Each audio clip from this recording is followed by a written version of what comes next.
ٹھیک 4 برس کے بعد قطر کی سرزمین پر فیفا ورلڈ کپ ٹورنامنٹ کا آغاز ہونے والا ہے۔ اس کے لیے قطر میں 8 اسٹیڈیمز کی تعمیر زوروں پر ہے۔ ان 8 میں سے خلیفہ بین الاقوامی اسٹیڈیم کی تعمیر کا کام مکمل ہو چکا ہے۔ اس کے علاوہ لسیل اسٹیڈیم کی تعمیر کے کام اختتامی مراحل میں ہیں۔ اسی اسٹیڈیم میں ٹورنامنٹ کا فائنل میچ منعقد ہونے والا ہے۔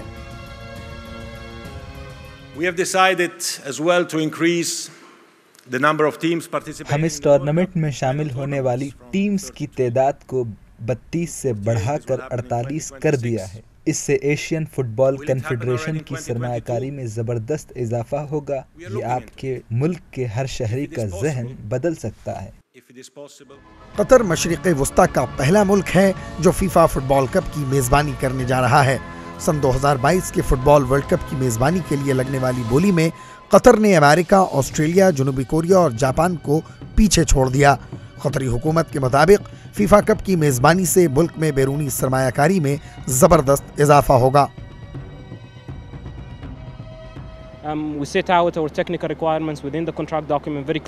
ہم اسٹیل کے تمام اشیاء کو اٹلی کے سمندری راستے سے درآمد کر رہے ہیں۔ قطر کی ناکہ بندی کے باوجود بلا کسی رکاوٹ کے ہم درآمدات کو جاری رکھے ہوئے ہیں۔ قطری حکومت ان 8 اسٹیڈیمز کے راستوں میں جدید ٹیکنالوجی سے لیس میٹرو ریل کی جال بچھا رہی ہے تاکہ فٹ بال شائقین ایک دن میں متعدد میچز دیکھ سکیں۔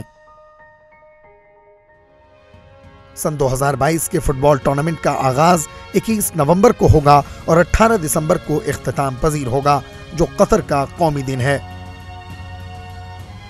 Bureau report, ETV Bharat.